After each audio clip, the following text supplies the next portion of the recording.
2014 में आप आए, आपने महिला बिल की बात नहीं की। आपके पास सबसे ज्यादा 2/3 मेजोरिटी था, किसी की जरूरत नहीं थी। 2014 में आपने महिला बिल पास क्यों नहीं किया? 2014 के बाद सबसे ज्यादा लोगों ने वोट आपको दिया। 2019 में आपने महिला बिल पास क्यों नहीं किया? 2023 में क्यों, जब आपके पास बहुमत नहीं थी? आप नहीं चाहते थे कि महिला बिल पास हो, महिलाओं को सम्मान मिले। आप परिसीमन करवा लेते। यदि आपको पिछड़ों का सीट कम करना था, दलित का सीट नहीं बढ़ाना था, अत्यंत पिछड़ों की सीट खत्म कर देना था, जैसे आपने असम में किया है, आदिवासी का सीट खत्म, माइनॉरिटीज का सीट खत्म, और एक अत्यंत पिछड़ी जाति है उसका टोटल सीट खत्म, आप कर लेते। 2014 में कर लेते। क्यों आपने 2014 में परिसीमन नहीं किया? काहे? क्यों आपने 2019 में परिसीमन नहीं किया? आज परिसीमन क्यों?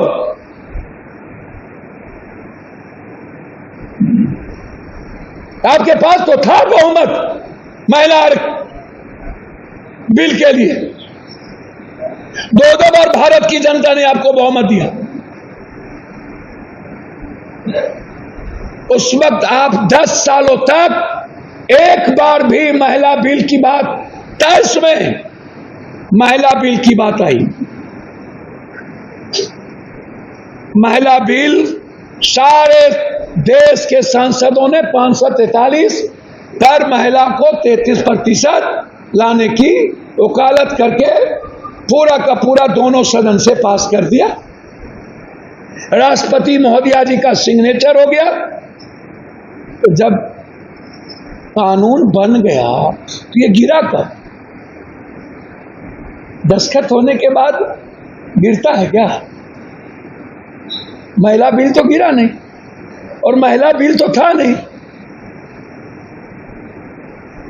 ये जो अछरकटुआ नेता लोग, जो दलितों की बेटी नफरत करता है, जो लोग अत्यंत पिछड़ों की, गरीब और ग्रामीण स्तर की बेटी से नफरत करता है,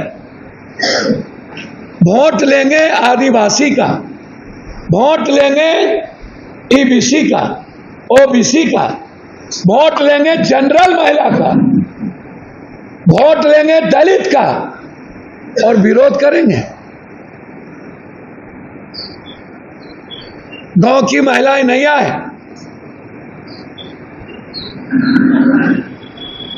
किसकी महिला है?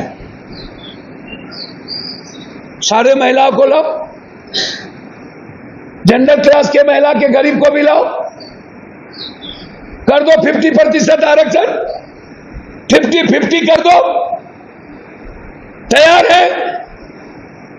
लेकिन नुनिया, चंदवंशी, कहार, कुम्हार, पंडित, शाह, तेली, गुप्ता, जसवाल, गोरी, कुम्हार, पंडित, कमार, पासवान, राम, पासी, कोरी, कुर्मी, कहार, चमार, जो कुछ जगह तो ब्राह्मण भी है, बैकवर्ड में है, कुछ जगह तो राजपूत भी ओबीसी में है। आप ले आओ, दो इन लोगों को कानूनी, आप जाति जनगणना करा दो। क्या प्रॉब्लम है जाति जनगणना कराने?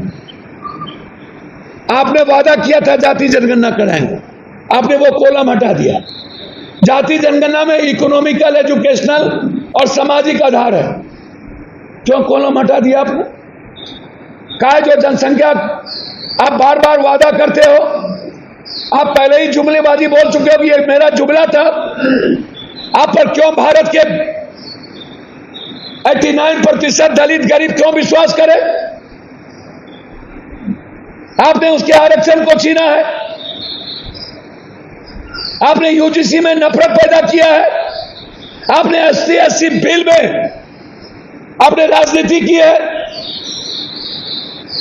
आप 62% आरक्षण नहीं दिए।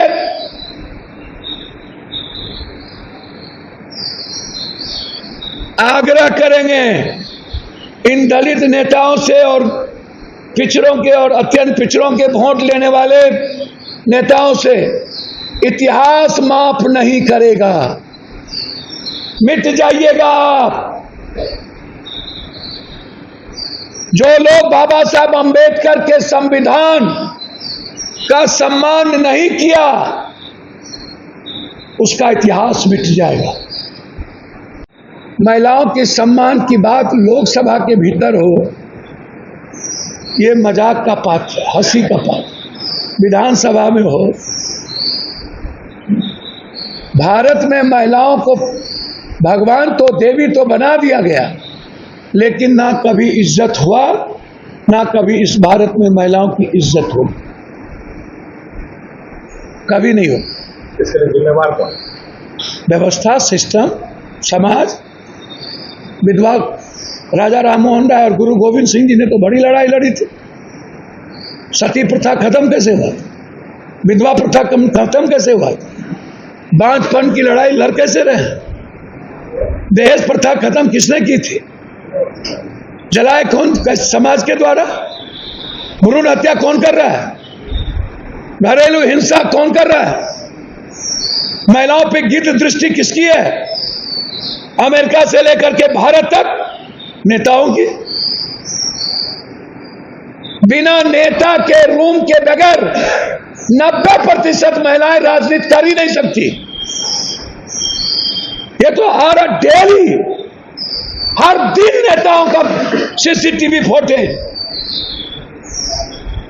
औरत को नोचने की एक नव संस्कृति बन गई। स्कूल जाओ, बेटी का शोषण, कॉलेज जाओ, रैगिंग के नाम पर शोषण, ऑफिस जाओ, तब शोषण, कहीं भागीदारी नहीं। एक भी ईबीसी, कहीं पर कोई उद्योगपति नहीं, एक भी ईबीसी पूंजीपति नहीं, एक भी दलित की बेटी मात्र एक जज बनी भारत में इतिहास में आज तक। सुप्रीम कोर्ट में, आईएम में नहीं, सेना में नहीं, पुलिस में नहीं, कहां? चैनल के मालिक में नहीं, एक भी ईबीसी नहीं, एक भी एसटी/एससी नहीं, एक भी मठ में ईबीसी नहीं, एक भी मठ और मंदिर के ट्रस्ट में दलित नहीं।